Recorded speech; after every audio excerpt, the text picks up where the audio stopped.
Bonjour à tous. Aujourd'hui, explorons les mystères de l'Égypte ancienne en découvrant l'histoire captivante d'une des divinités les plus emblématiques, Anubis, le dieu de la momification, de la mort et du passage vers l'au-delà. Préparez-vous à être envoûtés par ce récit riche en symboles et en spiritualité. Anubis, souvent représenté comme un homme à tête de chacal ou comme un chacal couché, est l'un des dieux les plus anciens et respectés de l'Égypte antique. Il était le gardien des tombes et le guide des âmes défuntes dans l'au-delà. Selon la mythologie égyptienne, Anubis jouait un rôle crucial dans le processus de momification. Il supervisait le rituel complexe d'embaumement, aidant ainsi les âmes à passer dans l'autre monde de manière appropriée et honorable. Anubis était également le juge des âmes. Lors du jugement d'Osiris, le cœur du défunt était pesé contre la plume de Maat, la déesse de l'ordre et de l'équilibre.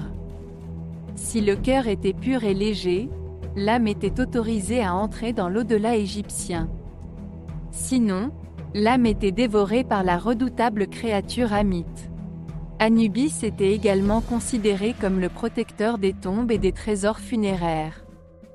Les anciens Égyptiens plaçaient souvent des statues d'Anubis dans les tombes pour assurer la sécurité des défunts dans l'au-delà. Les rituels en l'honneur d'Anubis étaient tenus lors de nombreux festivals religieux égyptiens. Les prêtres et les prêtresses effectuaient des danses et des chants pour honorer ce Dieu puissant, cherchant ainsi sa protection et sa bénédiction. Voilà l'histoire fascinante d'Anubis, le dieu de la momification, de la mort et de l'au-delà dans la mythologie égyptienne. Son rôle essentiel dans les croyances égyptiennes rappelle l'importance de l'équilibre, de la pureté et du respect envers les défunts. Nous espérons que cette exploration des mystères de l'Égypte ancienne vous a été aussi passionnante que pour nous. N'hésitez pas à partager vos réflexions dans les commentaires et à vous abonner pour explorer davantage les trésors des croyances d'Afrique.